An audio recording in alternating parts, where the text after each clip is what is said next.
नमस्कार साथियों, स्वागत है आपका आज के नए सेशन में। तो दोस्तों, आज हम शुरू करने वाले मौलिक अधिकार, पॉलिटी का सबसे इंपॉर्टेंट टॉपिक, फंडामेंटल राइट्स। बहुत सारे एग्जाम्स में क्वेश्चन यहाँ से बनते हैं, ध्यान रखना। और आज हम इसको विस्तार से पढ़ेंगे। मतलब देखो, एक तो होता है कि आर्टिकल 14, 15, 16 पढ़ लो, बराबर लगातार रटते हुए आ रहे हो।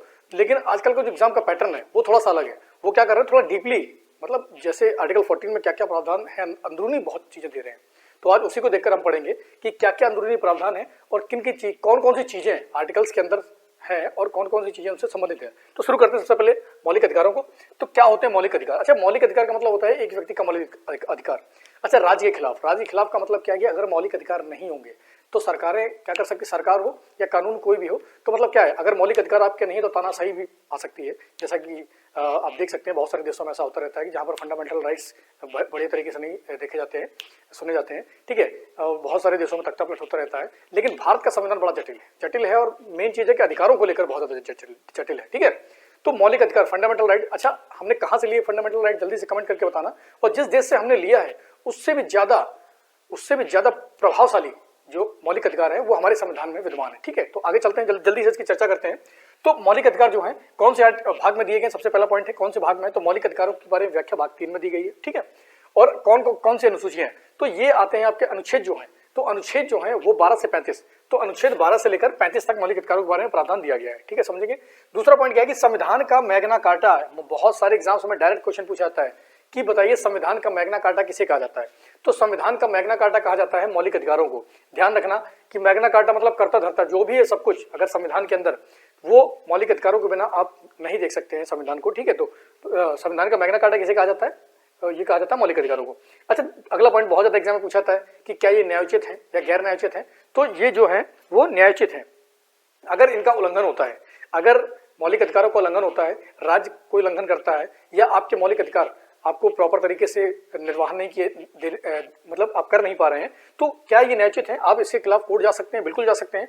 तो कौन से आर्टिकल के तहत कोर्ट जा सकते हैं, जल्दी से बताएंगे। तो आप हाई कोर्ट कौन से आर्टिकल के तहत जा सकते हैं, तो हाई कोर्ट जा सकते हैं, आप जल्दी से कमेंट करके बताएंगे। और सुप्रीम कोर्ट कौन से आर्टिकल के तहत जा सकते हैं, तो सुप्रीम कोर्ट और हाई कोर्ट, जल्दी से।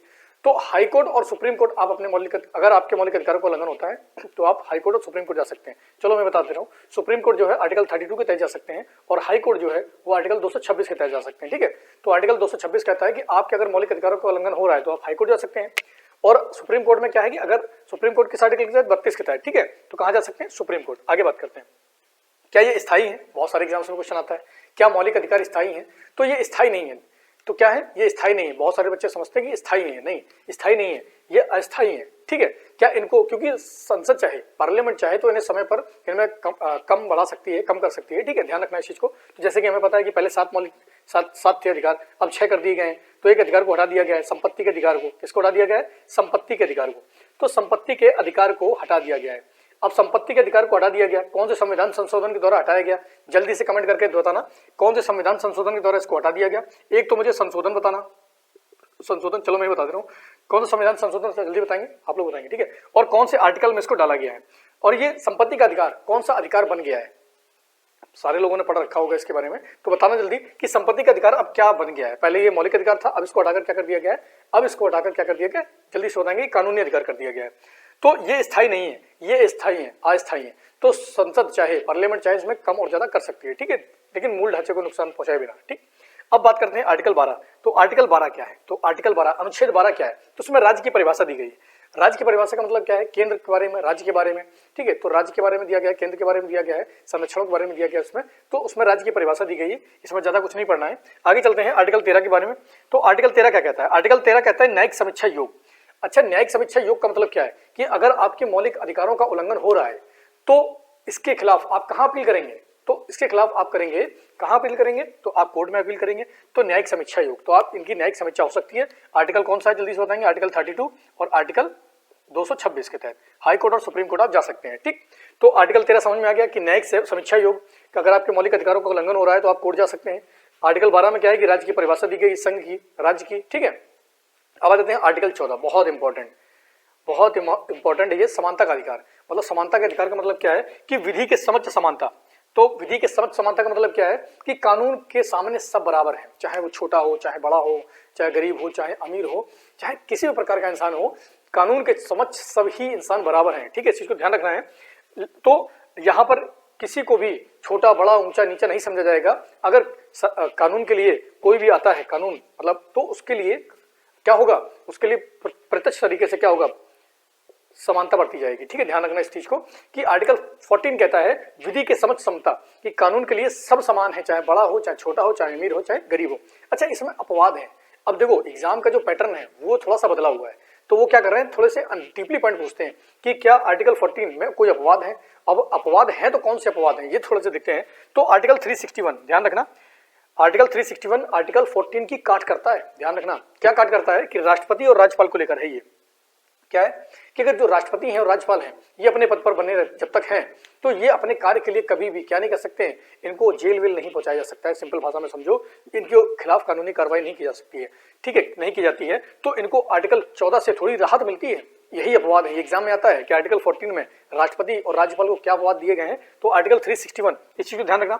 हाँ, अगर इनके ऊपर अगर केस चलता भी है तो उससे कितने महीने पहले, 2 माह पहले, कितने माह, 2 माह पहले इन्हें बताना जरूरी है, इन्हें सूचना देना जरूरी है कि अगर कोई संगीन जुर्म है या कुछ भी है तो इन्हें 2 महीने पहले जानकारी देना जरूरी है, तभी इनके ऊपर कुछ हो सकता है, वरना कुछ नहीं हो सकता। ध्यान रखना इस चीज को। तो आर्टिकल 361 के तहत राज्यपाल और राष्ट्रपति को छूट मिलती है। अब है आर्टिकल 105, 105, इसको ध्यान रखना। तो यहाँ पर संसद के सदस्य, संसद, भारतीय संसद के जितने भी सदस्य हैं, अगर सदन के अंदर कोई भी चीज बोलते हैं तो वो इसके लिए जिम्मेदार नहीं है। मतलब बाहर उनके ऊपर कोई भी सदन के अंदर बोली गई किसी भी बात को लेकर बाहर उन पर मुकदमा नहीं चलाया जा सकता है। ये किसमें दिया गया है, आर्टिकल 105 में। तो समानता के अधिकार का अपवाद ये भी है, ठीक है, समझना, विधि के समक्ष समानता का अपवाद आर्टिकल 14 के अपवाद है। अगला जाता है आर्टिकल 194। कौन सा आ जाता है, आर्टिकल 194, शायद दिखाई नहीं पड़ रहा होगा, मैं इधर लिख देता हूँ आर्टिकल, इसको हटाता हूँ मैं, ठीक है। तो ये है आर्टिकल 194।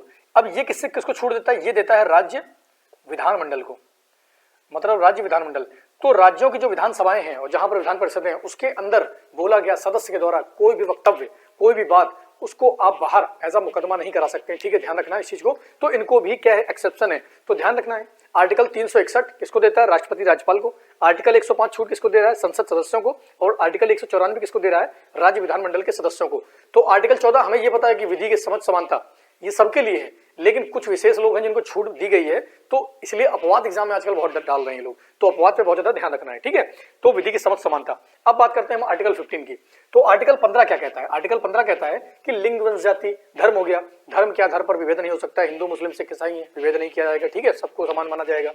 मूल वंश, आपका वंश कौन से वंश से आते हैं, किस वंश से आते हैं, उसको लेकर कभी विभेद नहीं होगा। जातियों को लेकर आप ब्राह्मण, क्षत्रिय, वैश्य, शूद्र हैं या कुछ भी हैं, ठीक है, XYZ जो भी है, वो जातियों को लेकर आप में विभेद नहीं समझा जाएगा। लिंग को लेकर आप पुरुष हैं, स्त्री हैं, कोई भी है, तो उसमें विभिन्नता नहीं समझी जाएगी। जन्म स्थान कि आप जहां पैदा हुए हैं वहां नहीं जा सकते, वहां पैदा हुए वहां काम नहीं कर सकते, इन सब चीजों को लेकर भी विभेद नहीं हो सकता है, ये आर्टिकल 15 में बोला गया है।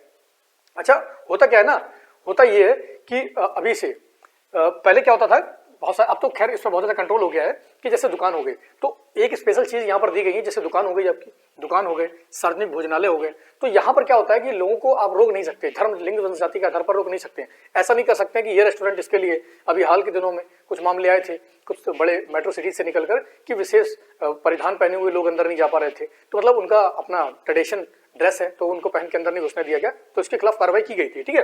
तो दुकान में आप किसी के जाने से किसी को मना नहीं कर सकते।